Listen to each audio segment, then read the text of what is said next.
जोहार सभी दोस्तों को। आशा करता हूं कि आप लोग सभी को ठीक होंगे दोस्तों। तो आज हम लोग चलिए दोस्तों, जो आदिवासियों का करम पर्व होता है इसके बारे में, पूजन विधि, इसके बारे में हम लोग जानने का प्रयास करेंगे दोस्तों। जिस दिन आदिवासी सभी युवक युवतियाँ करम मनाते हैं, जिस दिन करम को काटने जाते हैं दोस्तों, वहाँ तक आज हम लोग जानने का प्रयास करेंगे दोस्तों। कैसे काट करके उसको लाया जाता है, फिर अखाड़ा में कैसे गाड़ा जाता है दोस्तों, उसको हम लोग जानने का प्रयास करेंगे। तो चलिए स्टार्ट करते हैं। पुजार को एक हड़िया देती है, यानी हड़िया पिलाती है दोस्तों। उसके बाद सभी युवक युवतियाँ करम डाली लाने के लिए एक साथ जाने लगती है।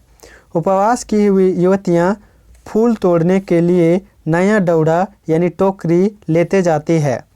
मांदर नगाड़ा के ताल में नाचते गाजते करम वृक्ष के पास पहुँचते हैं। करम वृक्ष के पास नायगस पुजार पहुँचने के बाद पाहन अरवा धागा, सफ़ेद स्वच्छ धागा से करम वृक्ष को 3 बार लपेटता है दोस्तों। धागा लपेटना करम वृक्ष को कपड़ा पहनाने का प्रतीक माना गया है। फिर 3 टिप्पा यानी 3 बार सिंदूर दान करता है और अरवा चावल को वृक्ष पर अभिषेक्ति करते हुए यानी वृक्ष पर छींटते हुए पूजा करता है।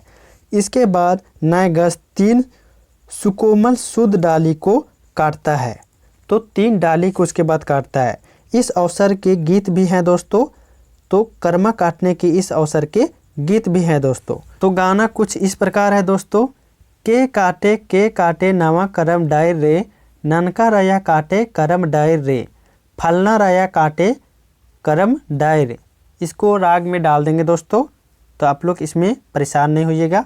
चलिए आगे देखते हैं। प्रत्येक डाली को एक ही बार में काटना पड़ता है।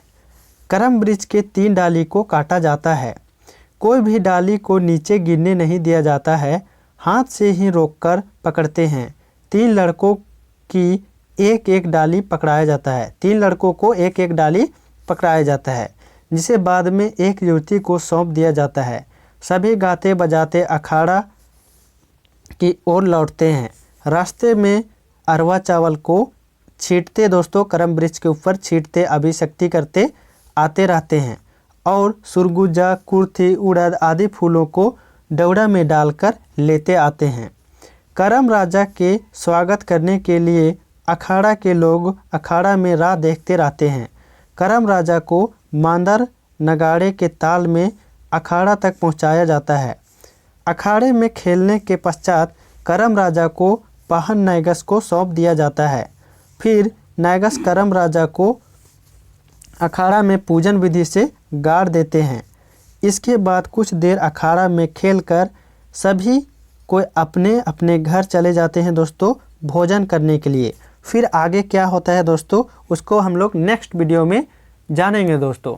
तो और भी इसी तरह का वीडियो देखने के लिए आप हमारे चैनल को लाइक, शेयर और सब्सक्राइब कर दीजिएगा दोस्तों। तब तक के लिए धन्यवाद।